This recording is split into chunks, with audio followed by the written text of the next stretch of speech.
আসসালামু আলাইকুম। প্রিয় দর্শক, একসময় আমার একটা ধারণা ছিল এবং এটা আমি বলতাম অনেককে, যে এই সরকার মানে ডক্টর ইউনূসের সরকার হয়তো কিছুটা আনাড়ি, হয়তো ঠিকঠাক মতো কাজগুলো বোঝেন না, কিন্তু সম্ভবত তারা অনেকটাই সৎ। তারা বিদেশে হয়তো টাকা পাচার করেন না, তারা নিজেরাও টাকা টোকা খুব একটা চুরিচামারি করেন না, এই ধরনের একটা ধারণা আমার ছিল এই কারণে আমার কাছে মনে হয়েছিল এরকম একটা বিপ্লবের মাধ্যমে, এরকম একটা গণ অভ্যুত্থানের মাধ্যমে যে সরকারটা আসে, তারা নিশ্চয়ই হারে হারে বুঝে যায় যে আগের সরকারটা কেন গেল, আগের সরকারটা কেন থাকতে পারলো না। দুর্নীতির কারণে, অপকর্মের কারণে, এই সমস্ত কারণে যে তারা গেল।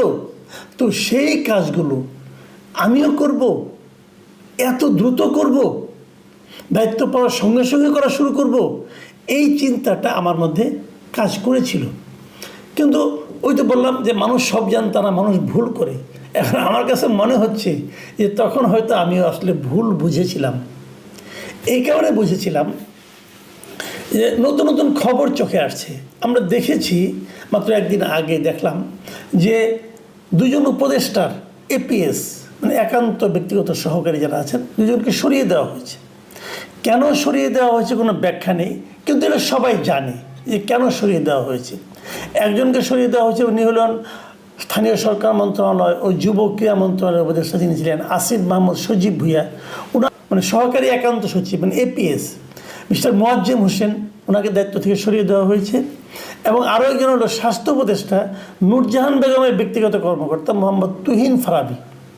এই দুজনকে সরিয়ে দেওয়া হয়েছে। এই দুজন কারা, এটা নিয়েও কিন্তু আপনারা প্রশ্ন করতে পারেন। এরা আসলে সরকারি কোনো কর্মকর্তা নয়, মানে কোনো ক্যাডার সার্ভিস থেকে আসেননি। এনারা এই উপদেষ্টাদের ব্যক্তিগত পরিচয়ের উপর ভিত্তি করে এসেছেন। অনেকে এটাও বলতেন যে আসিফ মাহমুদ সজীব ভুঁইয়ার যিনি একান্ত সচিব, সহকারী একান্ত সচিব ছিলেন, উনি নাকি তার ব্যক্তিগত জীবনে বন্ধুও ছিলেন। যাই হোক, এরকম লোক, তাকেও সরিয়ে দিতে হলো কেন সরে গেলেন? মাঝখানে একটা ফটো কার্ড দেখলাম একটা মিডিয়ার, সেখানে বলা হয়েছে যে এরই মধ্যে নাকি এই মোয়াজ্জেম হোসেন সাহেব মানে এই ব্যক্তিটা 3 শতাধিক কোটি টাকার মালিকও হয়ে গেছেন। তাহলে আর দোষ কি ভাই? আগে একটা প্রধানমন্ত্রীর বাসার পিয়ন যদি 400 কোটি টাকার মালিক হয় 15 বছরে, ইনি তো আরও চ্যাম্পিয়ন মনে হচ্ছে যে 9 মাসে 300 কোটি টাকা বানিয়ে ফেলেছে। এরকম প্রতিযোগিতা কিন্তু হয়েছে, এটাকে আপনি একদম উড়িয়ে দিতে পারবেন না।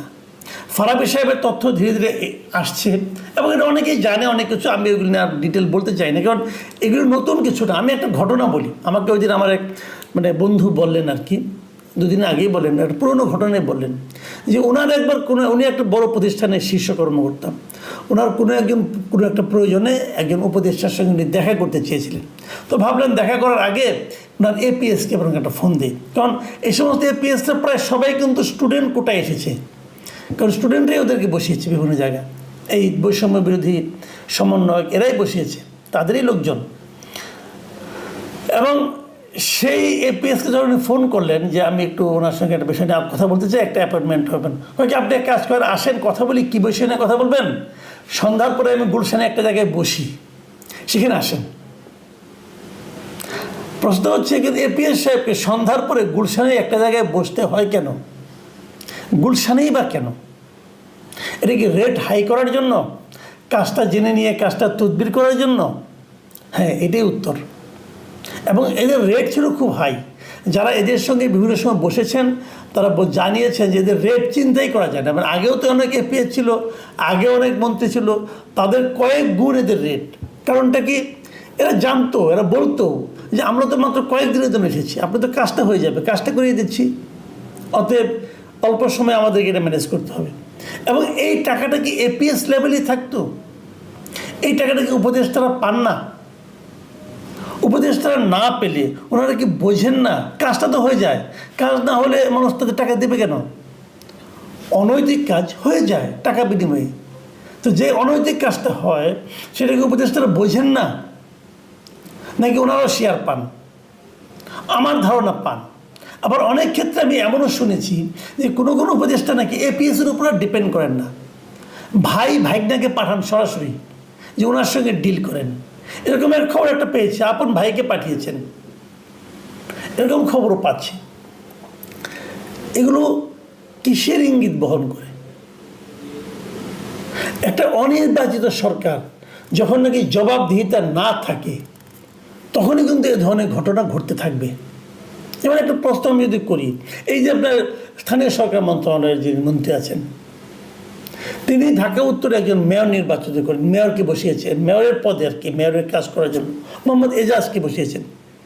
আমি ওনার কোনো জবাবদিহিতা আছে? আমি যদি প্রশ্ন করি, ওনাকে যে আপনি বসালেন, কোন বিবেচনায় বসালেন? এই মোহাম্মদ এজাজ সাহেব কি কখনো কোনো সিটি কর্পোরেশন চালিয়েছেন? ওনার কোনো এক্সপিরিয়েন্স আছে? কখনো কোনো সরকারি দায়িত্ব পালন করেছেন?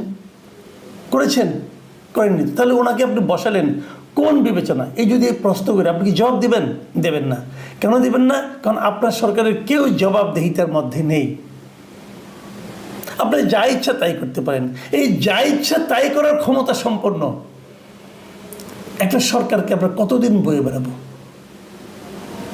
এবং তারা যা ইচ্ছা তাই করার মাধ্যমে কি করেন তার তো কিছু কিছু নমুনা পাচ্ছি। আমি কেবল এই সরকারের কথাই আমি বলবো কেন, এই ছাত্রদের যারা নাকি সরকারের পার্ট এখনো হন নাই, অথচ বাইরে আছেন, তারাও কি সরকারের উপর বিভিন্ন কর্মকাণ্ডের উপর নানাভাবে প্রভাব বিস্তার করছেন না? তারাও কি টুপাইস কামাচ্ছেন না? তা না হলে এই গাজী সালাউদ্দিন তানভীরকে কেন সরিয়ে দেওয়া হলো?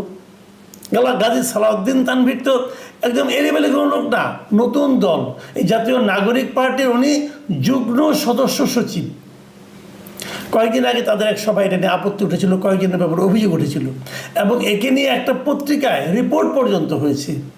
ওনার বিরুদ্ধে অভিযোগ ছিল সুনির্দিষ্ট দুটো। একটা হলো যে পাঠ্য বইয়ের ক্ষেত্রে ওইখানে উনি একটা দুর্নীতিতে কিছু তদবিরবাজি করেছেন। আরেকটা হলো ডিসি বদলির ক্ষেত্রেও ওনার কিছু, ডিসি নিয়োগের ক্ষেত্রে ওনার কিছু অবৈধ ভূমিকা আছে, এবং সেখানে উনি প্রচুর লেনদেনের সঙ্গে জড়িয়ে গেছেন বলে বলা হয়েছে।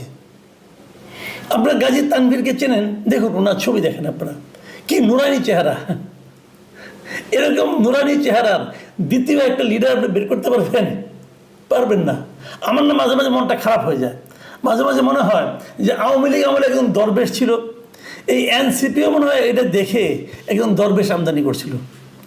এখন এরকম একজন দরবেশ মানে সম্ভাব্য দরবেশ, তার উত্থান আমরা দেখতে পেলাম না, নাকি দেখতে পাবো তাও জানি না। কারণ কি, এনসিপি কিন্তু গাজী তানভীরকে বহিষ্কার করেনি, আপাতত দায়িত্ব থেকে অব্যাহতি দিয়েছে, একটা শোকজ করেছে, 7 দিনের মধ্যে জবাব দিতে বলেছে। যদি গাজী তানভীর সাহেব ভালো জবাব দিতে পারেন, যদি সেই জবাব তাদের কাছে গ্রহণযোগ্য মনে হয়, তাহলে উনি আবার ফিরে আসবেন। তখন আমরা আবার একটা দরবেশ প্রাপ্তির সম্ভাবনার মধ্যে থেকে যাব।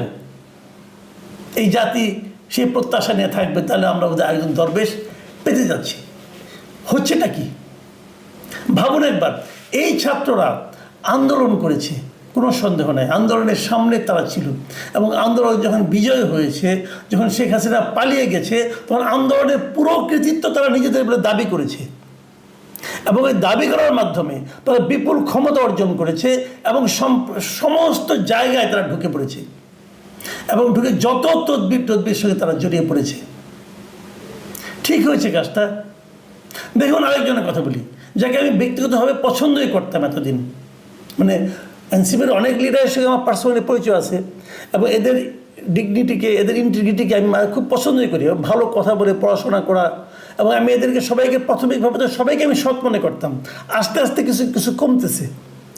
এখন আমি যার কথা বলছি সে হচ্ছে এই যে আব্দুল হান্নান মাসুদ, এই হাতিয়ায় বাড়ি, এই ভদ্রলোককে আমি পছন্দ করি, পার্সোনালি আমি পছন্দ করি।